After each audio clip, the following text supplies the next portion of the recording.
Okay, so just a quick commentary on the Zimmerman trial outcome. I disagree with the verdict. I think he should have been found guilty of manslaughter. I'll talk a little bit more about that momentarily, but first I want to say that even though I disagree with the jury, I don't think we should come down too hard on them. I think that this case does not compare to other decisions that are more obviously bad in a historical sense.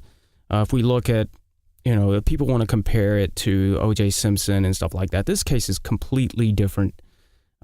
Just because there's a racial element to this case doesn't mean it's like the O.J. Simpson case. In that case, you had a complete racial divide in the country where people that were white thought that, 90% of them thought that he was guilty, and the opposite being true of the black population.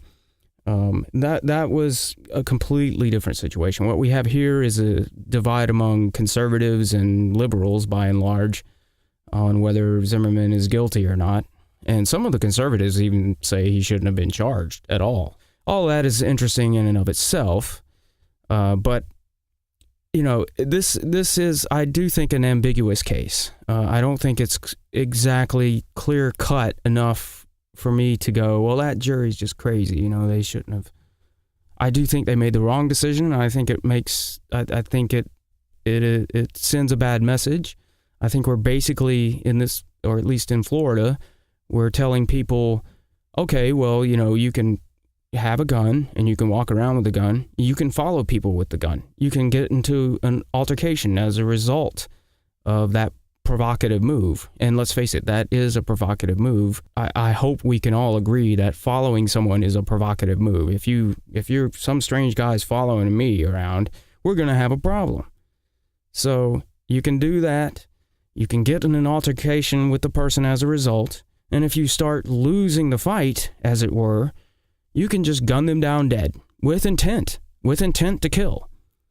And that sort of gets to why I think that he is guilty of manslaughter, at least. He shot that weapon with the intent to kill his victim. I think that's rather obvious. He did put the gun to the sweatshirt in the chest and pull the trigger. There's no way he did not mean to kill the victim. He also, and this is why I think that, the second degree wasn't out of the question, like some people seem to think. He also clearly, when he did this act, he clearly had convicted Trayvon Martin, whom he didn't know, of a crime. In his mind, he's just another punk thug, fucking punk, another asshole that always gets away. And by the way, what's worse, some burglaries in the neighborhood or a murder in the neighborhood, a death? What's worse? I don't care, whether he's guilty or not. What's worse?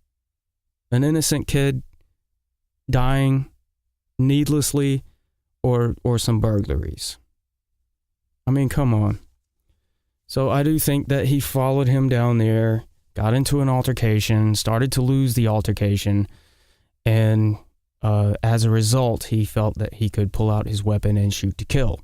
And now we seem to be affirming that belief, and we seem to be encouraging that behavior.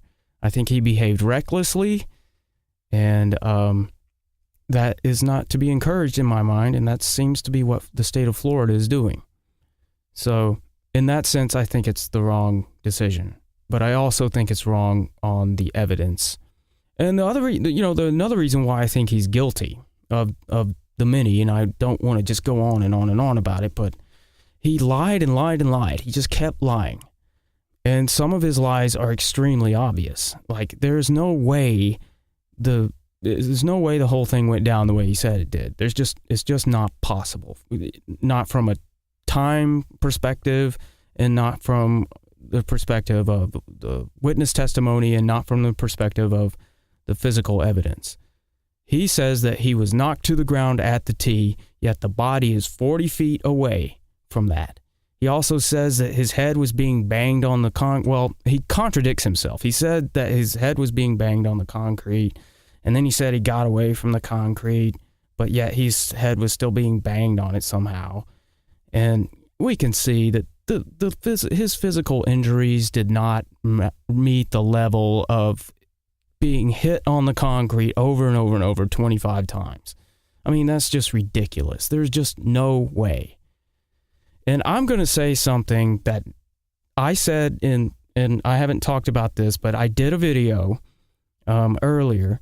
I think it was about a year ago, where Sean Hannity did an interview with him, and I responded to the interview. I did it live. I hadn't heard it yet, and I just turned it on and I just responded to it. And the whole thing I thought was a train wreck, and I thought it was a big problem for Zimmerman, because he just was obviously lying, fabricating things, trying to be, elusive. And these were softball questions by and large.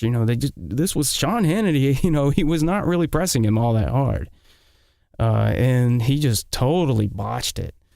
And anyway, so I made the video, and in the video, I said that I thought that he would probably get away with it. So this verdict doesn't surprise me at all. I figured he would probably get off. But the one thing I did say in that video that I want to emphasize here, because I don't hear anyone else saying this. I have not heard one other person on television or on YouTube or in comments on a message board or what have you.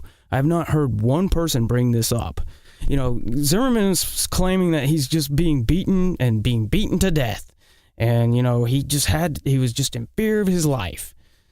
Well, the problem is, this is what I think, where Trayvon Martin messed up was he wasn't doing that, clearly. If he had been doing that, he would have knocked out Zimmerman, and he would still be around today. He might have been, charged with battery or something. I don't think does anybody really think that Trayvon Martin was about to kill George Zimmerman? Does anybody really believe that? I suppose some people do. That I've seen comments like that, but they typically are attached to things like, oh, well, he was a thug, and, that sort of language. He was just a 17-year-old, just turned 17. So his mistake was actually not beating the crap out of Zimmerman. He should have beat the crap out of Zimmerman. He didn't beat him enough. If he had beaten the crap out of him, Zimmerman would not have been able to grab his gun and would not have been able to shoot him dead. So I haven't heard anyone else bring that up. And maybe someone has and I just missed it. But that's why I want to repeat what I said on that original video I did, because I think it's a pretty salient point. And it kind of clarifies, does anybody really think he was trying to kill him or was going to kill him? What if he hadn't had his gun on him, would they both still be around today? I think the obvious answer is yes. Now, of course, it's speculative, but it's reasonable. And that's why I don't think it's reasonable to believe that Zimmerman was really, really in fear of his life. He was just losing a fight, and I guess that was his way out of it, unfortunately.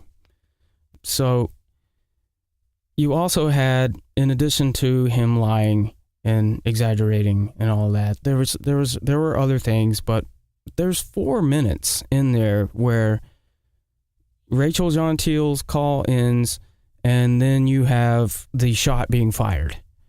There's also testimony that there was movement from left to right, up to the T, from one of the witnesses.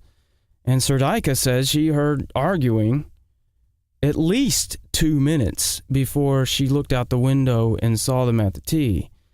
So that they could have been anywhere.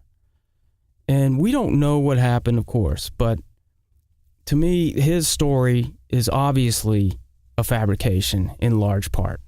But unfortunately, there's just enough of it that matches up, with what witnesses said. In that sense, you can say, well, yeah, okay, there's a reasonable doubt there. And I do think it's not unreasonable to say, well, you have to vote not guilty. I don't think that's completely unreasonable, and I don't think we should come down too hard on the jury's decision.